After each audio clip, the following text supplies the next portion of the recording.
RBI की policy ने सभी को चौंकाया क्योंकि सभी का अंदाजा ये था कि ग्रोथ कम हो रही है, महंगाई भी कम हो रही है और ऐसे माहौल में जब इंडस्ट्री को मदद की जरूरत है, बाजार को मदद की जरूरत है, तो वो मदद आरबीआई से जरूर आएगी घटते हुए ब्याज दरों की शक्ल में।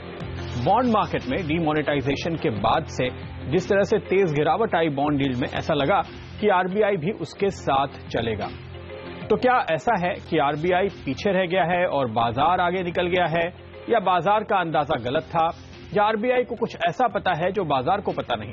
इन सवालों का जवाब लेंगे हमारे साथ यस बैंक की chief economist Shubhada Rao, city union bank के एमडी और सीईओ एन कामाकोडी और मार्केट एक्सपर्ट अजय बग्गा इस वक्त जुड़ रहे हैं। लेकिन अपने एक्सपर्ट्स की राय जाने उसके पहले आइए सुनते हैं आरबीआई गवर्नर उर्जित पटेल को, आखिर उन्होंने दरें कम क्यों नहीं की। The recent rising profile of international crude prices and the continuing firmness in the prices of some salient food items. Accordingly, the MPC was of the view that given the reduction of the policy rate of 25 basis points in October, which cumulated to a reduction of 175 basis points since January 2015, a further reduction in the policy rate is not warranted at this juncture. और हमारे एक और expert जिन्होंने RBI के stamps को समझाने की कोशिश की, कर सस्ता ना करने के पीछे ये जो दलील है वाकई उनमें कितना दम है, सुनते हैं कोटक एमसी के एमडी नीलेश शाह की क्या मानना है इस बारे में। एक कारण जो उन्होंने कहा है कि हाल ही में ऑयल प्राइस में कुछ बढ़त हुई है, ओपेक ने एक नॉन ओपेक कंट्रीज से कार्टेलाइजेशन करके प्राइस को एक जो सपोर्ट दिया है, उस वजह से हो सकता है कि महंगाई के दरों के ऊपर कोई इम्पैक्ट हो सके। बट मेरे हिसाब से जो रियल रीजन है वो ये है कि डीमोनेटाइजेशन की जो इम्पैक्ट है वो ट्रांजिएंट होगी और महंगाई का जो प्रेशर है वो नॉन ट्रांजिएंट होगा। तो आरबीआई डेटा को देखना चाहती है, समझना चाहती है, परखना चाहती है और उसके बाद डिसीजन लेना चाहती है। एक चीज जो हमें देखनी चाहिए वो ये है कि ऐसा नहीं है कि इंटरेस्ट रेट जो सॉफ्ट रहने वाले थे उसकी डायरेक्शन बदल गई है, सिर्फ स्पीड में कमी हुई है। तो डायरेक्शन अभी भी लोअर इंटरेस्ट रेट की तरफ है, ब्याज के दरों में कटौती होगी, लिक्विडिटी मेंटेन की जाएगी और जैसे जैसे महंगाई के दरों में काबू आएगा वैसे वैसे ब्याज के दरों में कटौती करने की क्षमता और बढ़ेगी। तो डायरेक्शन अभी भी उसी डायरेक्शन में है, स्पीड के ऊपर इश्यू है।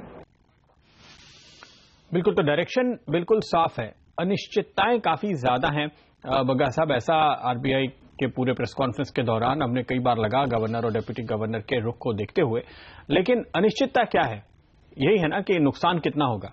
होना तो नुकसान ही है, इकोनॉमी को ग्रोथ कम होनी है। उन्होंने खुद अपने प्रोजेक्शन काटे और फिर भी उस ग्रोथ को सपोर्ट नहीं करना चाहते, इसका क्या मतलब है? जी प्रदीप जी, देखें तो उन्होंने क्लियर भी किया कि जो ग्रोथ काटी है वो Q2 में 50 basis point growth revise number जो आया वो गिरा है। तो मुंद्रा साहब ने जो एक प्रश्न के जवाब में बोला कि उनको इम्पैक्ट 15 बेसिस पॉइंट लग रहा है जीडीपी का। तो ओवरऑल तो निराशाजनक पॉलिसी रही मार्केट के लिए, इंडस्ट्री के लिए, क्योंकि ये 2008 जैसा एक संकट है पूरी इकोनॉमी पे और उम्मीद थी कि कुछ मॉनेटरी राहत मिलेगी। अब वो नहीं मिली तो हमें यही है कि देखना पड़ेगा पॉजिटिव्स क्या निकले। पॉजिटिव एक तो है कि सीआरआर जो काटा गया वो प्रदीप जी लगभग 750 करोड़ का इम्पैक्ट है हर 14 दिन का, तो पूरे महीने का 1500 करोड़ का इम्पैक्ट बैंक्स के लिए आ जाता है। तो वो एक राहत है कि सीआरआर निकल गया, जो इंक्रीमेंटल सीआरआर था। दूसरी बात यह है कि अब देखना पड़ेगा कि कल यूरोपियन सेंट्रल बैंक क्या कहते हैं और अगले हफ्ते फेड क्या कहते हैं। ये इनके पास एक शस्त्र तो अवेलेबल है, जैसे सीआरआर ये इंटर पॉलिसी डिसीजन में ले आए थे, तो कुछ ऐसा नहीं है कि monetary policy committee inter policy ना मीट कर सके और एक इमरजेंसी मेजर ना ले सके। तो ये एक उम्मीद है कि होपफुली फेड एक बारी हो जाता है, तब ये देखेंगे। तीसरी बात है प्रदीप जी, जो आरबीआई ने कहा भी है इनफॉर्मली कई बारी कि जिस तरह से एफआईआईज डेट से पैसा निकाल रहे हैं, तो अगर आज आप रेट काटते और उनको और मुनाफा होता और निकलता उससे, तो ये सीआरआर भी इसी तरीके से लाया गया था। एक तो लिक्विडिटी का इशू था, दूसरा था कि यील्ड्स इतना तेजी से गिर रहे हैं। तो ये एलन ग्रीनस्पैन का सेंट्रल बैंक बना, ना कि बेन बर्नांके। बेन बर्नांके बहुत पारदर्शिता के साथ बता देते थे ट्रांसमिट करने से पहले। ये एक सरप्राइजिंग जो है ये पुराने सेंट्रल बैंकर्स करते थे कि मार्केट को अचंभित करें।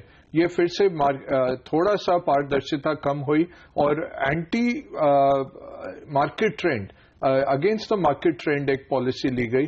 अब जानकार कह रहे हैं इंडिपेंडेंस ऑफ आरबीआई, ये सब चीजें हैं। हाँ, अनिश्चितता बहुत थी, बट 25 बेसिस पॉइंट काटने में कोई इतनी दिक्कत भी नहीं थी।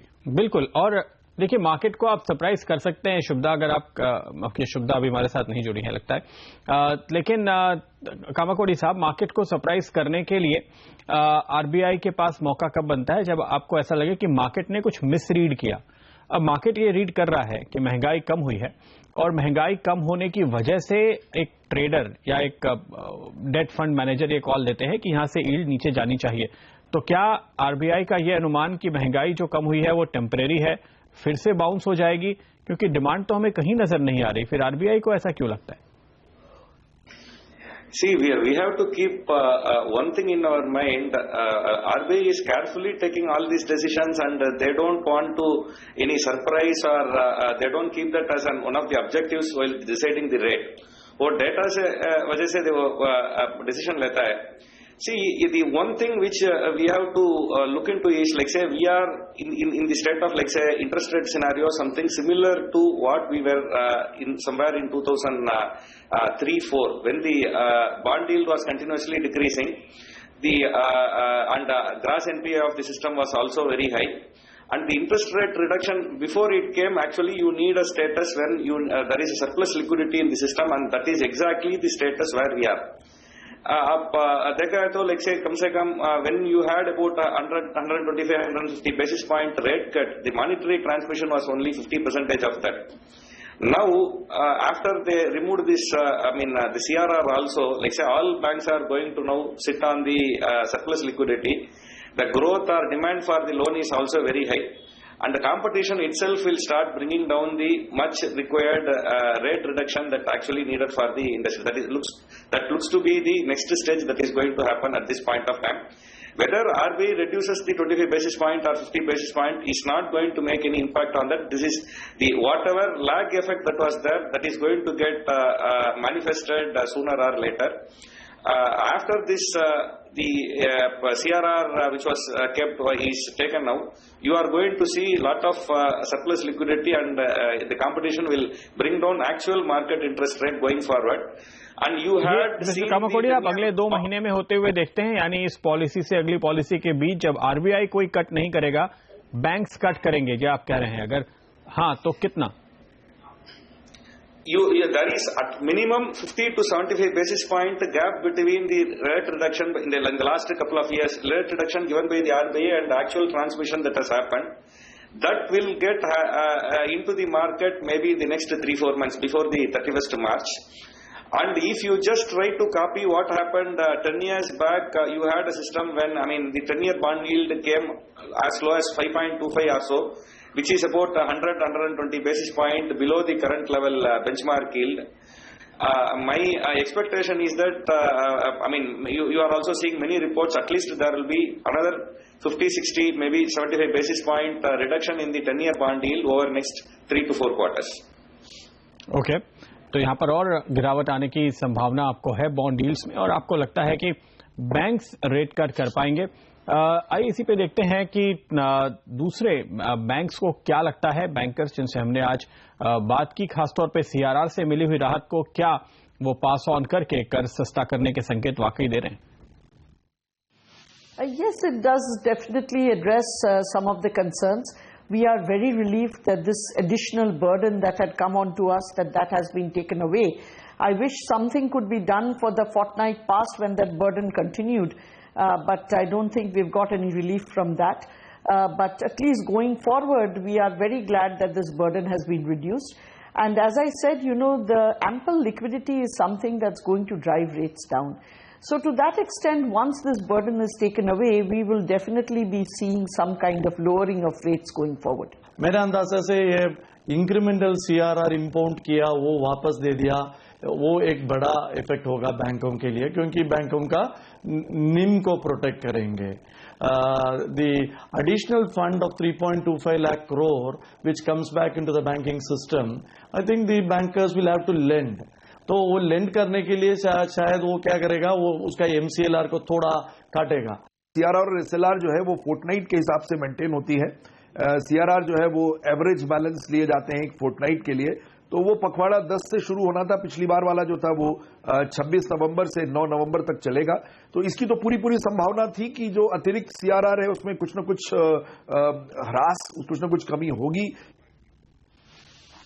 तो बगा साहब, बाजार इसको कैसे लेगा? अगर अब ये उम्मीद है कि बैंक धीरे धीरे रेट काटेंगे, तो उसको देखते हुए बैंक्स और दूसरे रेट सेंसिटिव्स जिनको हम कहते हैं रेट कट का तुरंत फायदा होता है, उन पे क्या स्ट्रैटेजी होगी? देखिए प्रदीप जी, मोर सेंटिमेंटल था जो थोड़ा सा हमने गिरावट देखी.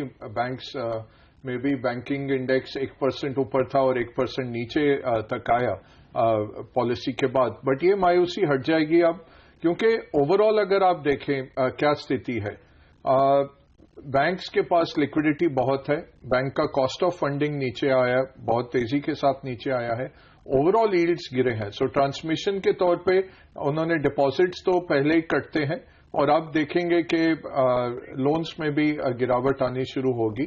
तो ओवरऑल बैंकिंग के लिए पॉजिटिव है जो माहौल है.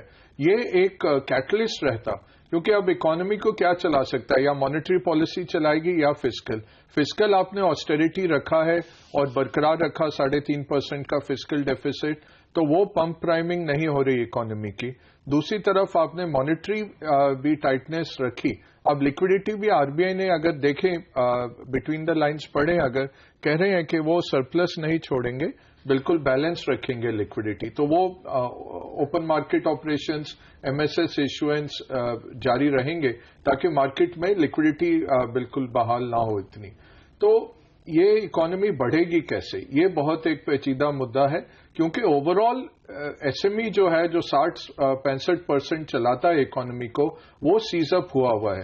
डिस्ट्रीब्यूशन चेनें खराब हो गई हैं, क्योंकि लिक्विडिटी नहीं है मार्केट में. हम मेट्रोज में रहते हैं, हमें लगता है कि पैसा चल रहा है. अगर आप देखें सेमी अर्बन रूरल एरियाज में जिस तरह की बदहाली है पैसा ना होने के कारण, उसका इम्पैक्ट जरूर आना है, और वो 2-3 महीने रहेगा. इतना जल्दी निकलना मुश्किल है उसका. तो उसके चलते आपको या तो 2008 की तरह एक्साइज ड्यूटी काटे, कुछ रिलीफ लाएं, कुछ इन्वेस्टमेंट अलाउंस लाएं, ताकि इन्वेस्टमेंट साइकिल किक स्टार्ट हो. दूसरी बात है, कंजम्पशन साइकिल सीज अप हो गई है, और 70% GDP कंजम्पशन पे चलता है. कंजम्पशन साइकिल को चलाने के लिए आपको सबसे ब्लंट इंस्ट्रूमेंट रहता है इंटरेस्ट रेट काटना, वो आपने आज छोड़ दिया. तो ओवरऑल ये आइवरी टावर में बैठे हुए इंटेलेक्चुअल्स कह सकते हैं कि ये था वो था. मेरी तरफ से भारत के लिए आज काफी हानिकारक एक पॉलिसी दी गई है. बिल्कुल. तो उसका असर आपको कंपनियों के आने वाले नतीजे पर दिखाई देगा, हर महीने आने वाले तमाम कंजम्पशन के बिक्री के आंकड़ों पर दिखाई देगा, और बाजार पे भी दिखाई देगा. कुल मिलाकर ऐसा लग रहा है कि नोटबंदी का नुकसान तो हो गया, पर जो फायदे की उम्मीद थी वो तो हाथ ही नहीं आ रहा. तो नोटबंदी का अब तक का जो डेवलपमेंट है वो कैसा रहा इकोनॉमी और मार्केट के लिए, और क्या आरबीआई का ये रुख सही है, ये सवाल पूछेंगे ब्रेक के बाद.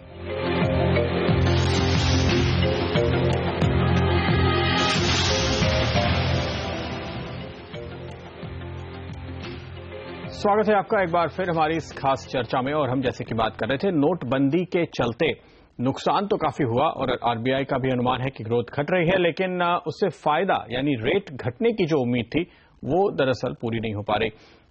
मिस्टर कामाकोडी, आप देखिए जिस तरह से आंकड़े आज आरबीआई ने खुद दिए हैं, 11.5 लाख करोड़ आ चुके हैं बैंक्स को. क्या लगता है आपको, जो अनुमान था कि काफी सारे पैसे वापस नहीं आएंगे, अभी तो आपके पास करीब 3 हफ्ते का समय है, लगता तो ऐसा ही है कि 14-15 लाख करोड़ पूरा का पूरा आ जाएगा? Yeah, maybe there could be a gap of at the maximum 5 to 10% against the original expectation of about 20-25%. But वो पहले से भी वो बोलता था लाइक ऑल द बेनिफिट्स वो मीडियम टू लॉन्ग टर्म में ही होगा and you are not going to get anything on the short term. Another major difference was that everybody was talking about the extinguishing the liability side of RBI, which was made very clear that you are not going to have any such thing. Even you don't receive maybe 2-3 lakh crores of 500s and thousands. So we have to see, as you said, yes, the cost have been paid today, but how much benefit and how it is going to come in the long term. At the same time, I think this time has to be used for, trying to get into from, if not cashless, at least less cash economy. Definitely the amount which we received in the system is much more than what all of us expected in the beginning. नहीं, इस तरह से अगर आप less cash economy बनाने की कोशिश करेंगे तो बग्गा साहब उसकी कॉस्ट बहुत बड़ी होगी, क्योंकि कैश क्रंच की वजह से कुछ चीजों पर उत्पादन पे दबाव आ रहा है. साफ तौर पे कुछ सेक्टर्स के नाम बताए हैं, होटल, ट्रांसपोर्ट, रेस्टोरेंट वगैरह, जिनका कारोबार घटा है. आरबीआई को भी पता है. अब अगर आप ये कहें कि हम 15 लाख करोड़ रुपए के लोन को गैर कानूनी घोषित कर रहे हैं और उसके बदले में अभी तक हमने केवल 4 लाख करोड़ रुपए दिए हैं बैंक्स को, तो आप सिर्फ 25% भरपाई अभी तक कर पाए हैं साफ तौर पे करीबन 1 महीने के अंदर.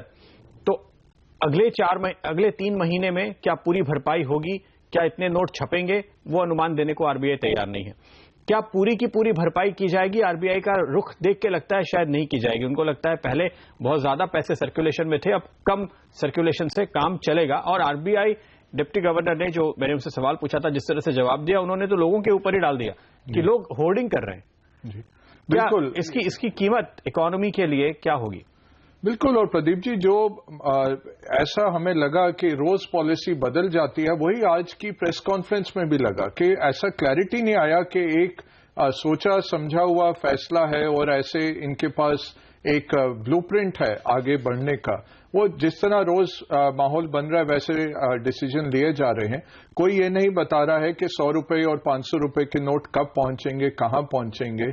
और दूसरी बात यह है कि केवल 11% भारतीय डेबिट कार्ड यूज करते हैं. अब कल को आप मोबाइल वॉलेट ये सब चलाएंगे, आप लीप फ्रॉग कर रहे हैं कि एक इकोनॉमी जहां पे 98% ट्रांजैक्शन बाय वॉल्यूम कैश से होते थे, 68% बाय वैल्यू कैश से होते थे, वो आपने सीज अप कर दी बिल्कुल.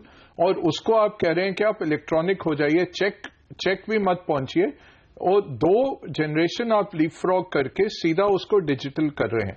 वो मेट्रोस में हो जाएगा. अब उसके लिए टैक्स इंसेंटिव देने पड़ेंगे. स्वीडन ने क्या किया प्रदीप जी?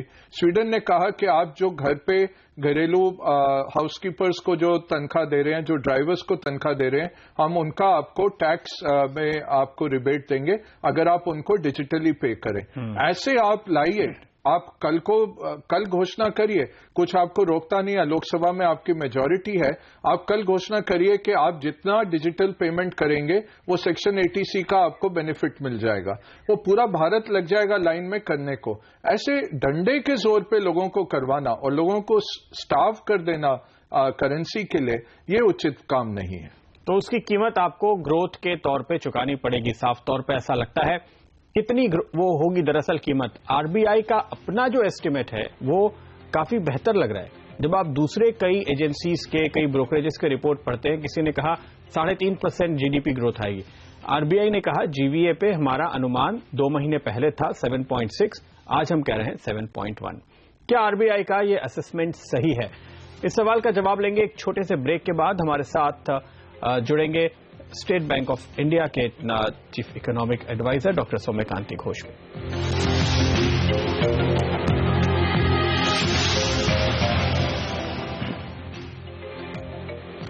स्वागत है आपका एक बार फिर, और हमारे साथ डॉक्टर सौम्यकांति घोष अब जुड़ चुके हैं. डॉक्टर घोष, एक ही सवाल जो प्रेस कॉन्फ्रेंस में मैंने पूछने की कोशिश की कि ये लाइनें जो लगी हुई हैं कब तक खत्म होंगी, और जो डिटेल्स जो जवाब मिले हैं आरबीआई की ओर से कि करीब 14-15 लाख करोड़ के जो नोट हैं जो प्रचलन से बाहर हो रहे हैं 500 और 1000 रुपए के, उसकी जगह पे अब तक केवल 4 लाख करोड़ के नोट आए हैं. तो हम ये माने कि अभी पूरा करने में 3 महीने और लगेंगे, तो फरवरी तक डिपॉजिट और एटीएम से पैसे निकालने पे ये रोक बरकरार रहेगी? जो बात आप बोल रहे हैं मैं उससे ज्यादा डिफर नहीं करूंगा, क्योंकि हमने भी एस्टिमेट यही करने की कोशिश कर रहे थे कि अगर 4 लाख करेंसी नोट किया है और उन्होंने आज प्रेस रिलीज किया, उनमें एक इंटरेस्टिंग सवाल है, उन्होंने बोला नहीं कि कितना वो 500 और 2000 का नोट छापे। तो हमने देख रहा था अगर उसका रेशियो 2:1 है तो अभी तक उन्होंने 23 बिलियन नोट छापे 500-2000 का, और इसी हिसाब से मुझे लगता है कि फरवरी मार्च तक पूरा करेंसी रिप्लेस सिस्टम में आना चाहिए। लेकिन इसमें एक ही असम्पशन आप कर रहे हैं कि हम डिजिटलाइजेशन ज्यादा ग्रोथ नहीं हो रहा है। If we are able to move towards significantly faster towards digitization, then this March end which we are saying could be advanced by 1 or 2 months. 1 और 2 months यानी जनवरी के आखिर तक आपको लगता है कि हो सकता है? सेम्बलेंस ऑफ ऑर्डर हो जाना चाहिए। ओके डॉक्टर घोष, एक आखिरी बात और आपसे जानना चाहेंगे। काफी लोग ये कह रहे हैं कि प्रधानमंत्री कह रहे थे रेट कट होना चाहिए, फिर भी रेट कट नहीं हुआ। क्या आरबीआई, जो लगातार ये आरोप लग रहा था कि नए गवर्नर साहब के आने के बाद खास तौर पे कि आरबीआई सरकार से थोड़ा दब के चल रहा है, कि आज की पॉलिसी के बाद आरबीआई की इंडिपेंडेंस कहीं साबित हुई है? ये बहुत इंटरेस्टिंग सवाल है, लेकिन मैं सिर्फ एक ही बात बोलूंगा कि जो रेट कट हुआ नहीं, वो डिसीजन थोड़ा सरप्राइजिंग था, क्योंकि अभी आप 2 दिन बाद ही देखेंगे कि इन्फ्लेशन जो डेटा आएंगे वो कैसे वो कॉम्प्लीट डिमांड डिस्ट्रक्शन हुआ है। तो उसके चलते जो ऑयल प्राइस का जो भी बात चल रहा है, आई थिंक ये मे बी हम रेट कट कर सकते थे, क्योंकि अभी डिमांड को जनरेट करना काफी जरूरी है rather than to wait. So I think ये मैं आपको बोल सकता हूँ। ओके चलिए, बहुत बहुत शुक्रिया डॉक्टर घोष आपका, और मिस्टर कामाकोटी और बग्गा साहब आपका भी बहुत बहुत शुक्रिया हमारे साथ जुड़ने के लिए। नमस्कार।